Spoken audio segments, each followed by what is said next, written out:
Good morning, folks. How you doing today? Mike Zuber with One Rental at a Time, and we have the one, the only, the legendary Anna Kelly with us this morning. How you doing, Anna? I'm doing great. I really have no idea what I'm going to say as I just start rambling, so hopefully that's okay. I like legendary. I don't know that I live up to it, but it gives me something to aspire to, right? Oh, there is no question you're a legend. There's absolutely no question. Well, one thing I wanted to talk about today with you, because we both, we both understand money. We've both been in the finance world, investing world for quite a while, is I think we're about to see something that North America, the US, really hasn't seen in decades. And that is going to be wage inflation, right? It is clear, it is going on pretty much across the country where, that service sector, wages are going up. And what's going to happen is those will go up. Then, the more experienced people, they will go up. And again, gross margins could come down a little bit, but I think there's going to be some ramifications. But net, I think we have some wage inflation, which probably has been a long time coming, right? The CEOs have made too much for too long. And I think we're going to close that gap between the top and the bottom. So I think wage inflation is here. I think it is prevalent, but I think there will be some ramifications, if you will.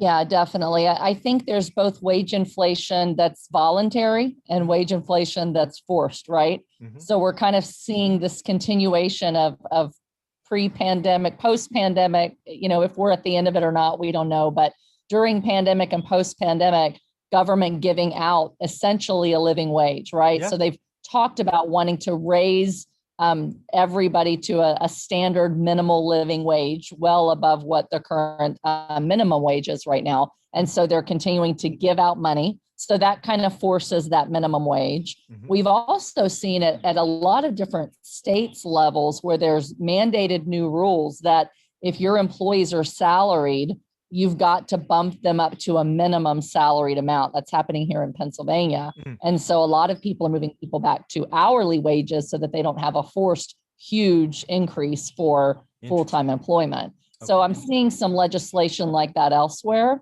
So I think because of the forced legislation that's kind of really putting the pressures on these companies, that they're starting to realize if we want to employ people, we have to compete with that.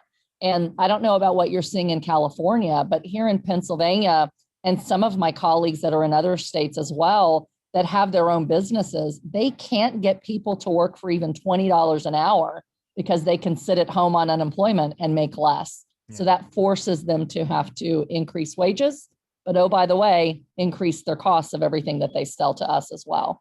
Yeah, there's no question. I think we're up to 23 states with Texas and Florida just coming on.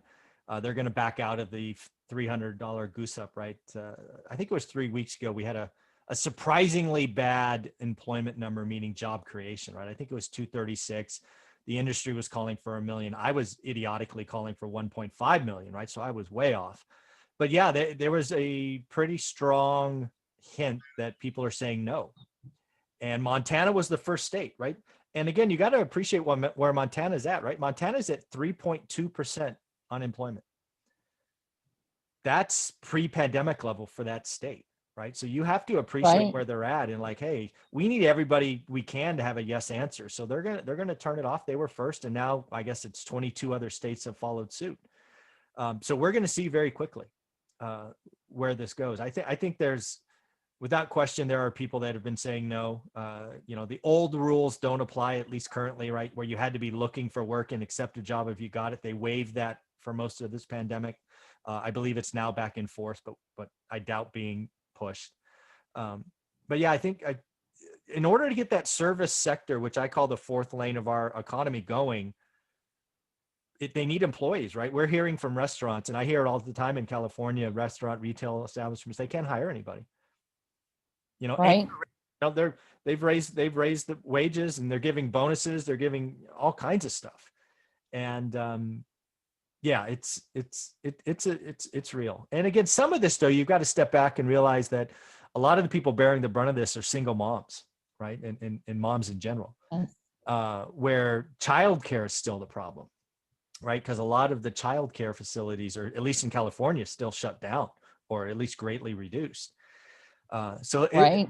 We need to realize that, you're not going to suddenly leave a 3-year-old at home by themselves. So mom or dad, right? Not to pick on single parents, but they could go to work. We've got to get the rest of the system, the support system cranking. Right. And that's a real challenge. It's the same, back when I was growing up and my mom was a single mom. I mean, she worked 2 jobs pretty much full time around the clock just to be able to support us, because the cost of childcare in and of itself was as much as what she made full time in a job. And so we're seeing that, for a lot of those single moms choosing to stay home and collect unemployment, they really don't have much of an option, because if you're waiting table at, $2 to $6 an hour plus tips, you're not going to make anywhere near what you can make, getting the current unemployment bump up. Yeah, especially when you consider there's a cost that's not there, right? If you got to spend $1,000 to have a daycare or whatever it is, childcare, and then you only make 1,500, it's like, okay, I'll stay home, collect 8, but I'll save 1,000, so I'm ahead, right? However the math works out. So, we do have, these people just pointing at the $300 goose up, all of that. Yes, that is definitely real, but realize we've got to support the ecosystem. The ecosystem is not back yet. And,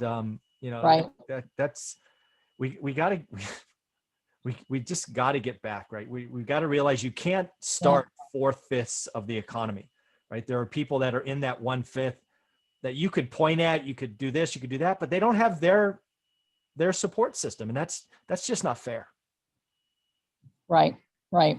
Yeah, I think you're right. And I think, ultimately it's those employees that are hurt the most, right? Because even if they do start going back to work, if jobs can't afford, like small businesses, to keep people employed without, meeting a kind of new standard of minimum wage, and costs continue to go up, we're going to see them to continue to automate, and it's not a day goes by that I go into some place and more things are automated and less people, grocery stores, we've kind of seen it.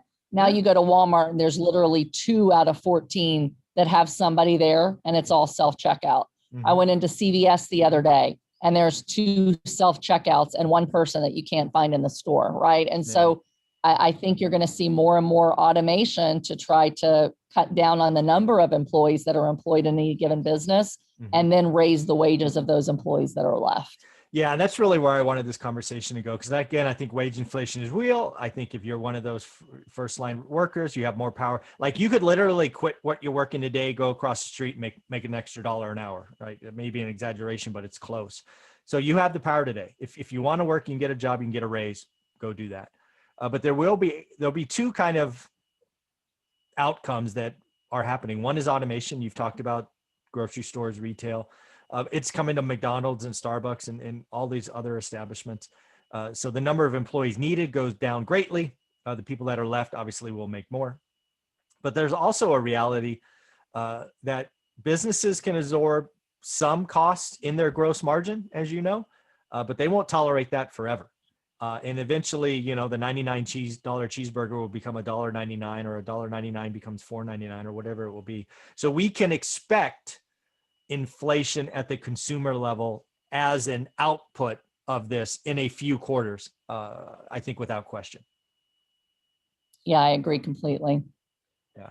And then the other thing that's going to happen again, as landlords, right? Again, right. I'm in Fresno, the minimum wage is going up. It's all good. It just means we still have a housing shortage, certainly a safe, secure housing shortage.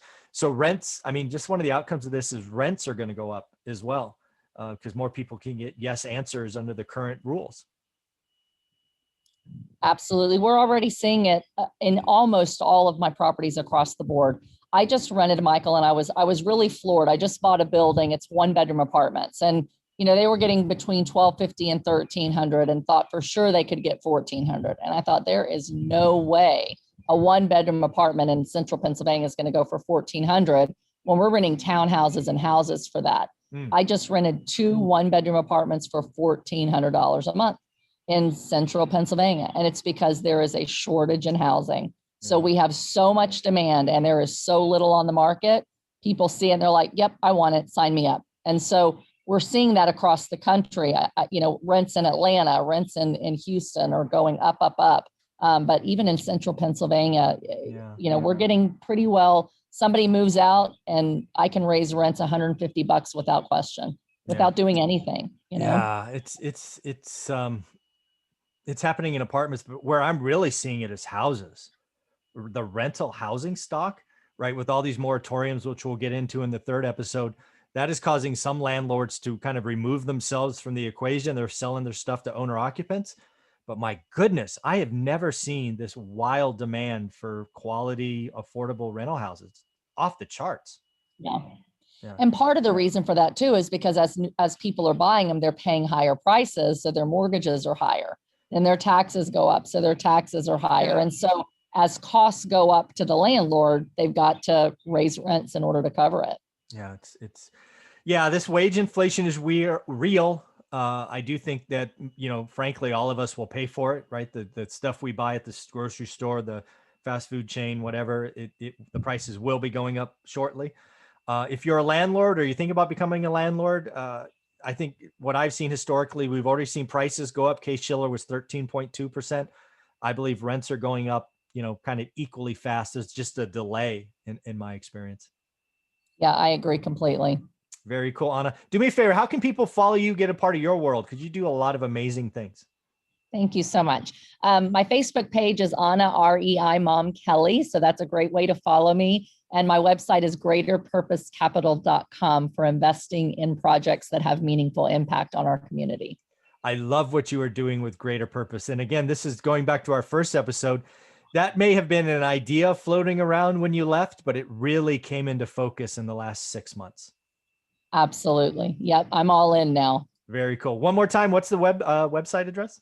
greaterpurposecapital.com. Thanks so much. Yep. Folks, go check it out. Thanks, Anna.